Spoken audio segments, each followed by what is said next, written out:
et bienvenue chez Elia Show. Alors, c'est toujours moi, Andrea Maweja. C'est avec un grand plaisir que je vous retrouve encore aujourd'hui. Alors aujourd'hui, on a une personne que vous connaissez, ou peut-être pas, mais on va apprendre à la connaître ensemble. Entrepreneur, une personne assez connue quand même. On va parler avec elle aujourd'hui et j'ai envie de dire bonjour, Monsieur Piana. Bonjour Andrea. Comment tu vas? Comment vous allez? On se tutoie, Ah, on je se tutoie, voit? ça va plus vite. Comment tu vas? Très bien et toi? Très bien, très bien. Alors c'est un plaisir de te recevoir aujourd'hui chez Elia Plaisir à Show. partager. Je pense que tu es le deuxième entrepreneur qu'on reçoit. Et aujourd'hui, on va parler business. Ok, cool. Alors apparemment, tu as la tête de plusieurs entreprises. Tu es aussi un peu branché dans la mode. Mhm. Tout est venu cette idée. En plus, tu touches un peu à tout. On va commencer par Capscar. Capscars, en fait, c'est ma première entreprise D'accord. que j'ai fondée peu avant mon 24e anniversaire. C'est une société maintenant qui a 10 ans. Bon, tu peux dire mon âge, hein. Voilà.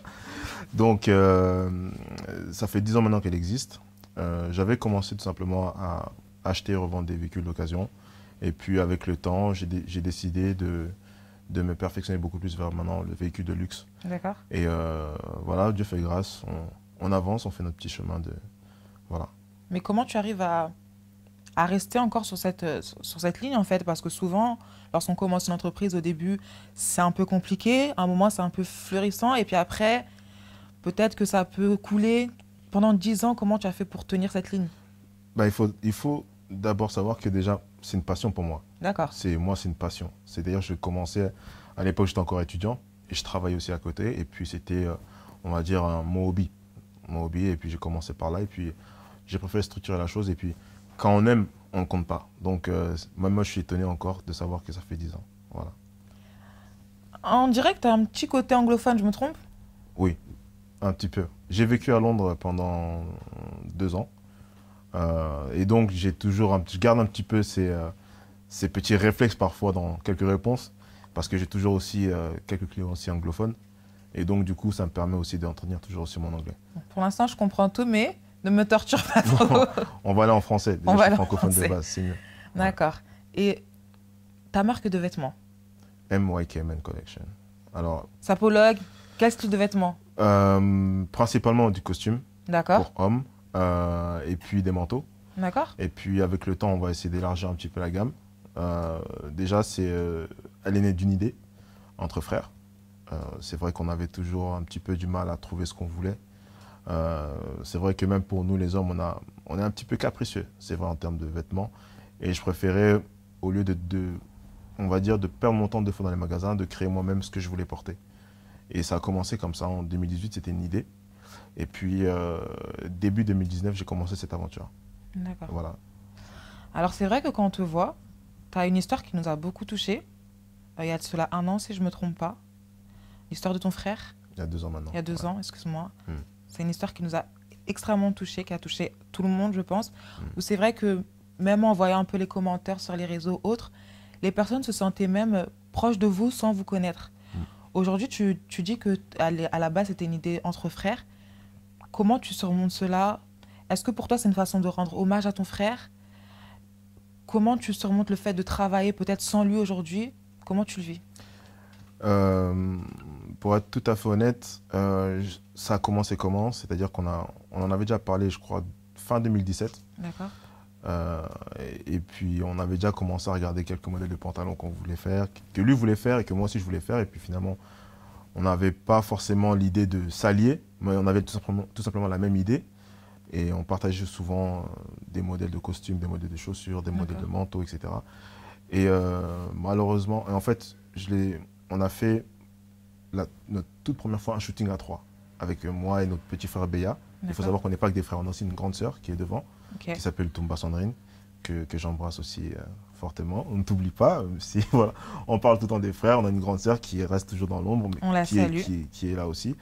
Et on a fait notre premier shooting, en fait, notre premier et seul shooting malheureusement, en juillet 2018. Et 1 mois après, il a été amené à disparaître. Et puis, j'ai passé, on va dire, j'aime pas forcément faire la pub, mais j'ai passé quelques mois compliqués. C'est-à-dire que moi, on va dire, je suis le premier garçon de mes parents. Et j'ai préféré mettre tous mes sentiments à côté pour m'occuper vraiment de mes parents, de mon petit frère et puis la famille dans ces grands axes. Et lorsque le deuil est passé, etc., ben, j'avais un peu le moral dans les chaussettes, etc. Et j'ai mis vraiment du temps à me relever, vraiment. Je gardais vraiment plutôt la face. Et puis, je pense que c'est à l'anniversaire de ma mère. Ma mère est née le 31 décembre. Et je me suis dit, 2019, je ne peux pas rentrer comme ça. Départ. Et je dois absolument concrétiser cette idée qu'on avait. Et pour moi, c'est une façon aussi de dire que voilà, lorsqu'on a un rêve, la vie est trop courte. Malheureusement, pour certains, on ne sait pas quand est-ce qu'on va la quitter. Autant la vivre à fond. Et c'est comme ça que le lendemain, je me suis mis à travailler dessus. Et le 31 janvier 2019, j'ai lancé officiellement la marque de vêtements. D'accord, donc ça date de 1 an à peu près. Elle a un an et demi, voilà. 1 an et demi maintenant. Ouais. Et pour ne pas trop durer sur ce sujet, j'aurais une dernière question à te poser. Je t'en prie. Comment tu as vécu cette médiatisation? Parce que c'est vrai que, comme on dit, chaque jour, il y a une personne qui meurt à chaque minute. Ton frère n'était pas un musicien ou autre, mais ça a été très médiatisé. Ouais. Est-ce que tu as vécu ça comme de l'harcèlement? Est-ce que tu as vécu ça, au contraire, ça t'a peut-être fait plaisir de voir qu'il y avait autant de personnes qui étaient attachées? Est-ce que ça t'a peut-être pesé? C'est vraiment la première fois que je vais en parler. Sincèrement, au début, c'était un petit peu, je n'ai pas envie de dire saoulant. Parce qu'en fait, c'est vrai que je ne me rendais pas compte en fait, de l'impact que ça avait eu. C'est vrai que nous, à Paris, parce qu'on a grandi à Paris, donc forcément les gens de Paris qui nous connaissent, etc., donc, ont tout de suite manifesté leur mot de compassion, de tristesse et ont transmis facilement leurs condoléances. Et c'est vrai que comme, j'ai envie de dire, ça a impacté vraiment le monde entier, entre guillemets, parce que c'est le monde virtuel aussi, des réseaux, etc., on a été vraiment soutenu de la Norvège, de l'Afrique du Sud, des États-Unis, Canada, jusqu'en Australie. Et au début, c'était dur parce que, on va dire que c'était principalement moi par lequel les gens passaient. Et donc, c'était mon téléphone qui sonnait à longueur de journée. J'avais peut-être 200 appels par jour. Wow. Non seulement il fallait gérer aussi la famille, etc., les invités, les personnes qui venaient nous rendre visite. Et au final, j'ai ressenti beaucoup plus d'amour. J'ai senti qu'on n'était pas aussi forcément seul. Et ça m'a aussi beaucoup conforté, ça m'a donné de la force aussi pour continuer à prendre soin aussi de la famille, prendre soin des petits frères, de la grande sœur aussi, des enfants aussi. Et ça nous a vraiment, on a vraiment été marqués. Et franchement, toutes ces personnes-là qui ont contribué de près ou de loin, que ce soit par des prières, financièrement, etc., je ne peux dire que vraiment, je vous porte dans mon cœur, même si je ne vous connais pas, même si pour la plupart, je sais qu'on se connaît uniquement sur les réseaux, mais j'aimerais vraiment transmettre vraiment un message d'amour et de gratitude vis-à-vis de vous. Je pense que le message est bien passé. Alors, on va un peu changer d'ambiance. Allons-y. On va passer à une nouvelle rubrique. Je vais te Ok. poser 3 questions. Tu vas répondre par oui ou par non. Ok. Pas de justification. Ok. Même pas une. Pas du Ok, tout. cool. Piana, Yes. tribaliste. Non. Piana, en couple. On va dire ça comme ça. Je ne sais pas si ça vous a plu. Hein. Moi, j'avais dit oui ou non. À vous de voir. Ouais. Troisième question. Oui, je suis en couple. Ah, vous avez Ouais, je suis en entendu, couple. il a dit oui. Donc bon, à vous de voir. Troisième question. Piana, est-il en guerre avec la veuve de son frère? Non. Très bien, c'est complet. Alors on va passer à une autre partie de toi. J'ai appris que tu avais un amour particulier pour l'Afrique. Plus particulièrement pour le Congo, c'est vrai. Pourquoi? Déjà, est-ce que tu es né ici? Tu es né là-bas? Je suis né ici. D'accord, On est tous bah. nés ici. Pourtant, d'habitude, c'est les personnes qui sont nées là-bas qui ont d'habitude de... D'où te vient cet amour? Je pense que c'est les parents qui nous l'ont transmis. D'accord. Nous, on a grandi dans les quartiers. D'accord. Ici, on a grandi à Dijon, à 300 km de Paris, parce que mon père était enseignant là-bas. On a grandi là-bas jusqu'en 1999, et puis après, directement, on est venu à Paris. D'accord. Donc, que ce soit là-bas, ici, on a grandi dans les quartiers. Donc, on a grandi dans des villages assez cosmopolites. Et nos parents nous ont toujours transmis cet amour du Congo. C'est-à-dire qu'il fallait savoir tout d'abord d'où nous venions pour pouvoir nous affirmer aussi. Donc, et puis après, bon, nos parents nous ont laissé grandir, voilà, chacun prend sa direction. Par exemple, ma soeur, elle est un peu plus européenne. Moi, je suis très congolais, mais moderne. Et j'ai mon dernier petit frère, lui, qui est tantôt américain, tantôt congolais, avec, voilà, il est assez, c'est un beau mix. Et tout simplement, cet amour, je ne peux pas l'expliquer. D'accord. Parce que j'estime que pour moi, c'est ma base, en fait. C'est inné, ma en base. fait. C'est ma base. Je me réveille Congo, je dors Congo, je vis Congo.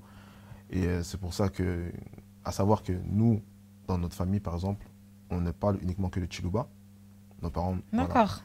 mes parents ont grandi au Kasaï et au Katanga pour ma mère. Donc, il y a vraiment deux langues qu'ils maîtrisent. Donc, le français, disons, le Chiluba et le Swahili.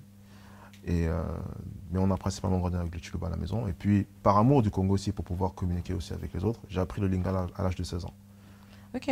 Parce que je ne le comprenais pas. Et je l'ai appris, j'ai commencé à l'apprendre en autodidacte avec des chansons de Koffi Olomide. Donc, je commençais à noter ce que j'entendais de manière phonétique. Et mon père m'avait justement à ce moment-là acheté un dictionnaire Lingala français. Oh. Et j'ai commencé à moi-même faire le vocabulaire, à essayer de construire des phrases.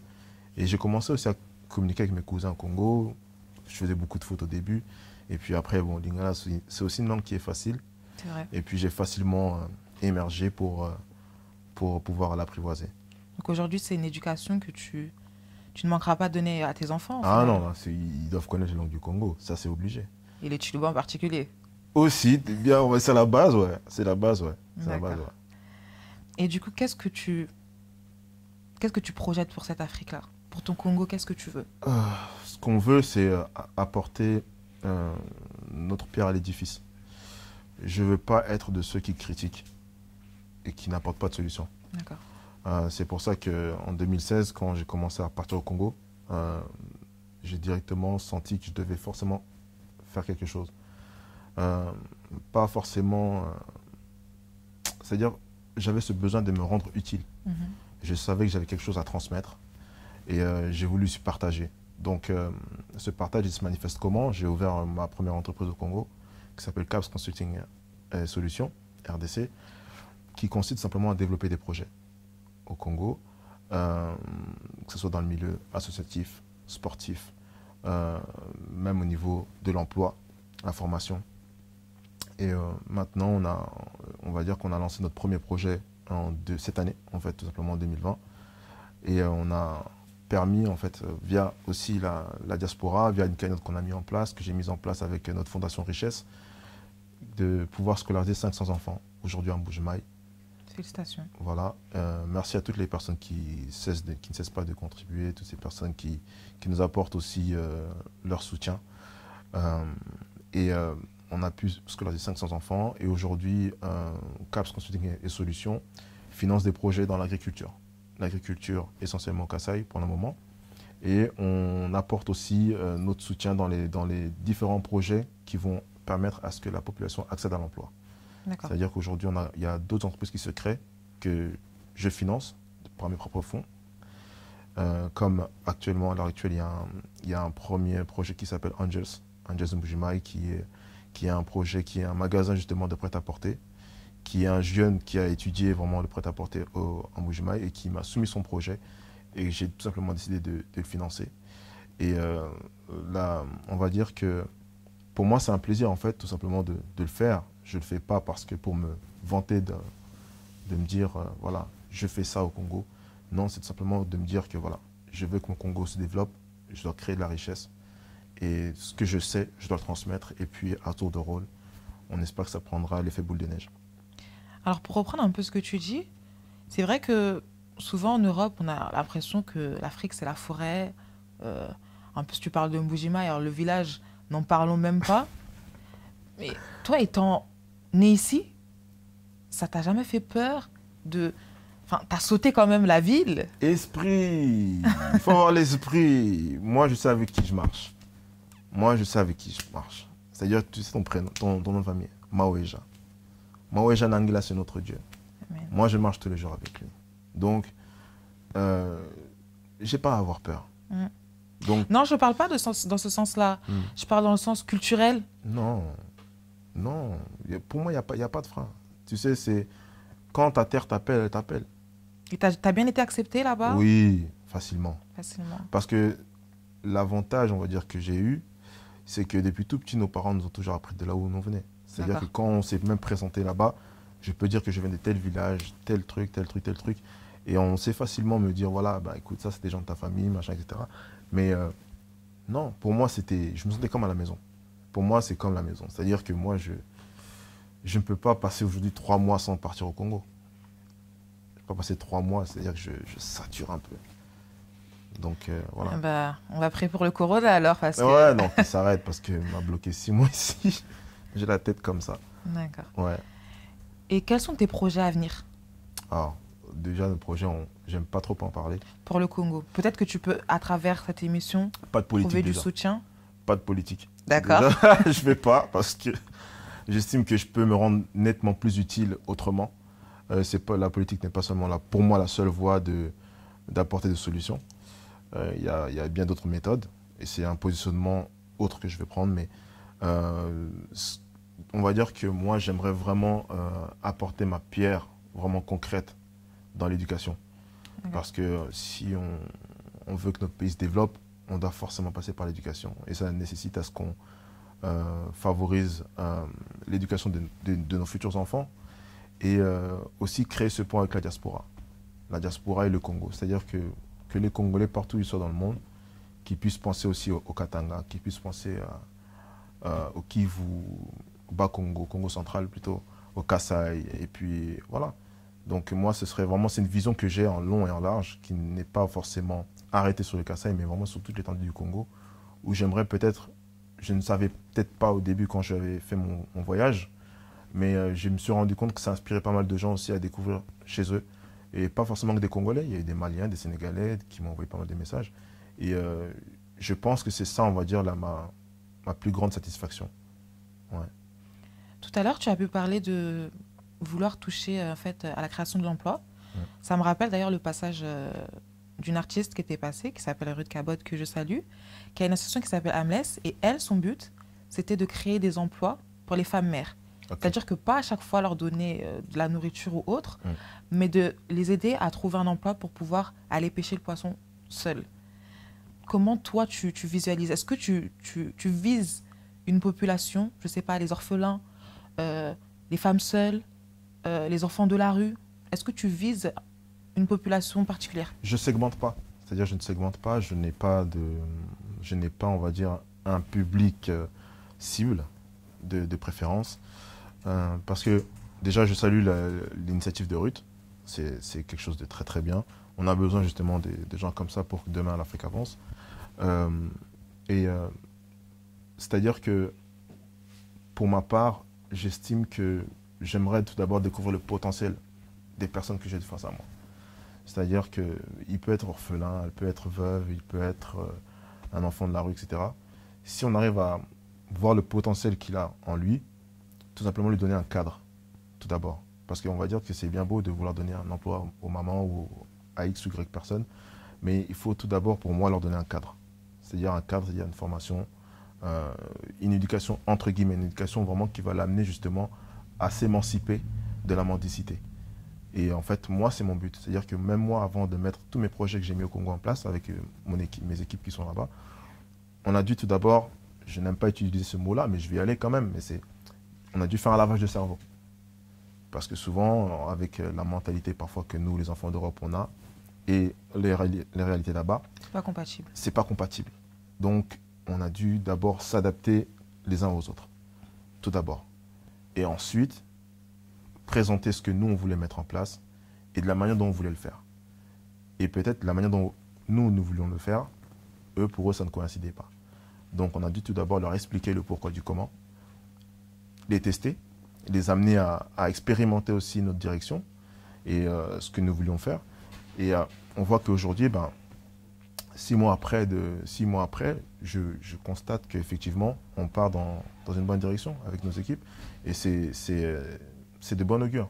C'est de bon augure. Et j'encourage toutes les personnes qui souhaitent aller au Congo, faire des projets, etc. Tout d'abord, à y aller et comprendre aussi comment les personnes sur place fonctionnent. C'est bien beau d'arriver avec des 10 000 projets, etc. Oui, je vais faire ça, c'est très bien. Mais je pense que la base serait de savoir comprendre, s'asseoir et comprendre comment ça marche. Ouais. Et lorsque tu y allais pour la première fois, quelle a été ton impression? En 2016, je suis parti tout seul en 2016 en Congo. C'est la maison. T'as pas été choqué? Parce que souvent, les témoignages que moi j'ai, c'est je suis émue, je suis choquée, on a du mal à voir l'état de la souffrance.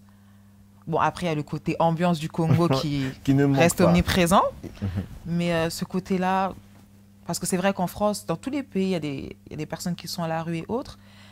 Mais de voir des enfants se battre comme ça pour survivre, c'est vrai qu'ici, nous, on a les aides, on a les allocations, l'école, c'est gratuit. Bon, au Congo, c'est gratuit, mais c'est... C'est pas On va pas trop rentrer sur le sujet, partout, ouais. comme on a dit, pas de politique. Mais comment tu le vis du coup? Comment tu l'as vécu, cette partie-là? Alors, ma première arrivée, je me souviendrai toute ma vie, c'est le 16 juin 2016 au Congo. Vol Air France, j'arrive. Et tout de suite, pour moi, ça n'a pas été un choc, disons, parce que je m'étais déjà préparé. Je m'étais déjà préparé en amont. Mais de le vivre, c'est parfois un petit peu insoutenable. Parce qu'on se rend compte que finalement, il y a beaucoup d'enfants. Moi, c'était beaucoup plus les enfants qui me choquaient. Des enfants qui ont l'âge de ma fille a 10 ans, qui vont vendre le charbon, qui vont vendre de l'essence, qui se prostituent parfois. Et on voit que c'est vraiment... je manque même les mots en fait, à chaque fois même j'en reparle. On voit que, non, ça c'est pour moi, ça a été vraiment le véritable choc. De me dire qu'en fait on vole l'enfance de certaines personnes au détriment des rêves de certaines grosses têtes. Et je me suis dit, en fait, c'est là, je me suis dit, non, on va dire que la responsabilité première du Congo appartient aux Congolais. Et ça, il faut que tout le monde en ait conscience. Souvent, on est là à attendre que l'État fasse pour nous, mais parfois, il faut aller chercher. Il faut que nous-mêmes, nous allions chercher les choses. Et il faut que nous-mêmes, parfois, nous créions ces choses-là. Et malheureusement, c'est comme ça que ça marche là-bas.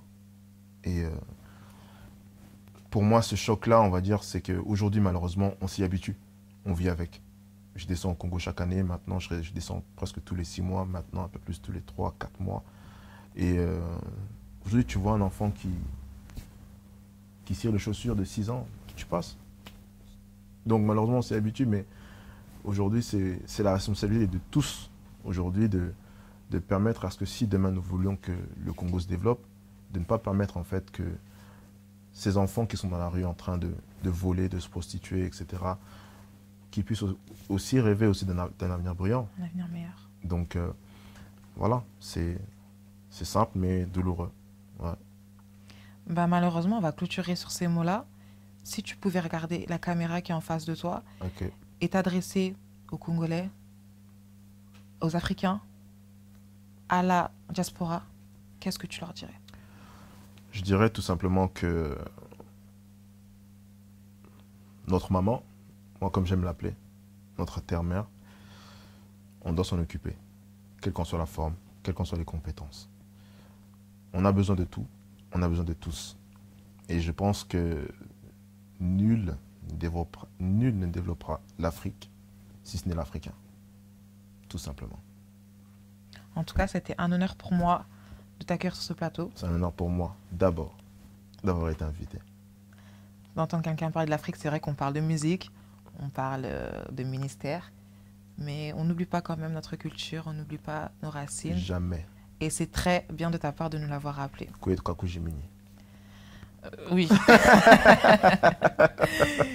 Alors, c'était Andrea Maweja sur l'émission Elia Show de Elia Musique. Je salue le coach Oea, l'équipe Bélange à la caméra, Wallen, tu sais déjà, Marianos Light pour tous vos événements, BK Management, Baudry, je te salue, excuse-moi.